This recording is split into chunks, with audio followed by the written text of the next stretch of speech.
Bolo to dávno, veľmi dávno, keď žil biskup Mikuláš. Pomáhal chudobným a mal rád deti.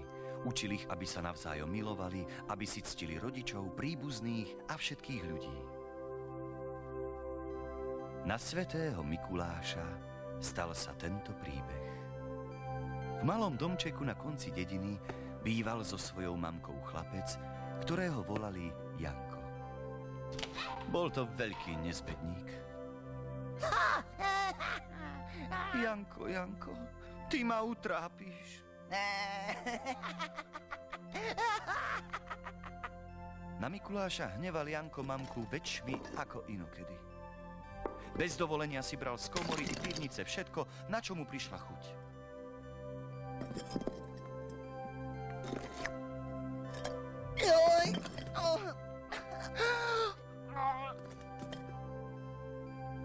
Mamka už nevedela, čo najlepšie by synovi ponúkla, no Janko hneval a hneval.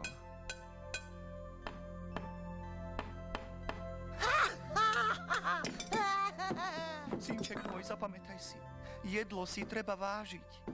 Svätý Mikuláš, prosím, pomôž mi polepšiť to moje chlapčisko. Sama už na neho nestačím.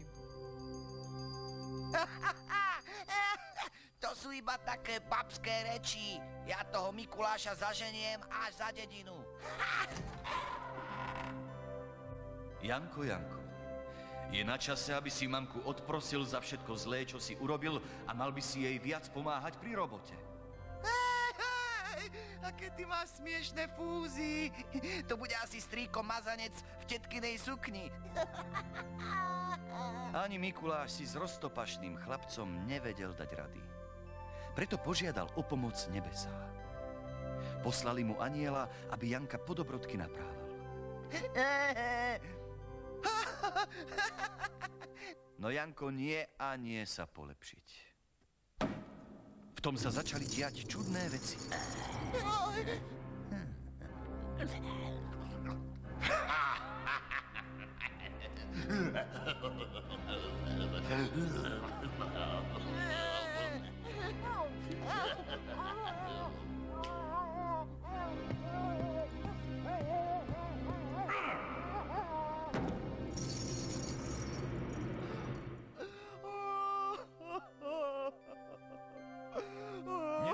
Neplač, dobrá žena. Všetko bude zase dobré, všetko dobre dopadne. Neplač.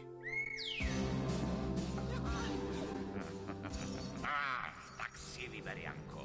Alebo budeš poslúchať, alebo pôjdeš do kotla.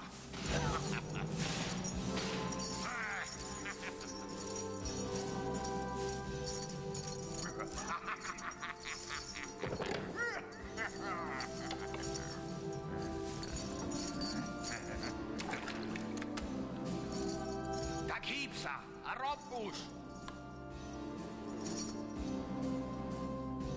Ešte si jedlo nezaslúžil. Len rob pekne ďalej. Aspoň uvidíš, ty loptoš, aká len býva tvoja mamka ustatá, keď musí ťažko pracovať. Na každého loptoša raz príde.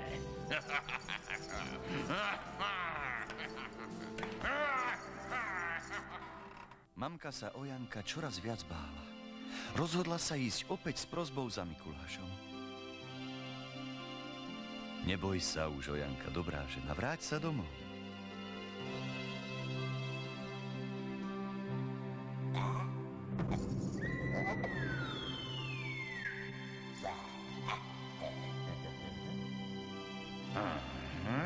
Mamka, mamička, chcel by som ťa za všetko zlé, čo som urobil, odprosiť.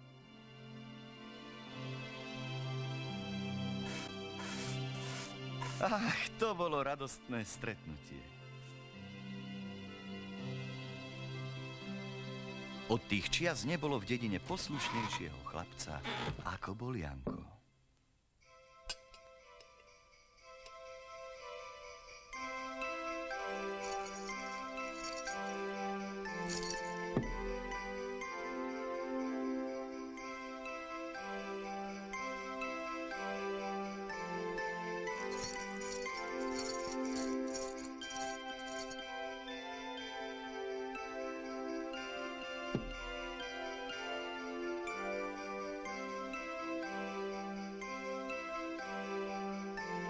Deti vedia, že kto nemá čisté svedomie, neposlúcha rodičov, nepomáha im, neprospieva v škole, radšej sa pred mikulášským sprievodom schová.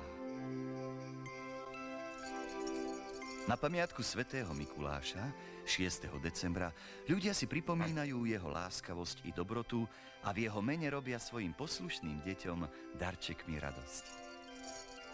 A neposlušným deťom zase čert pripomenie, že sa majú zmeniť.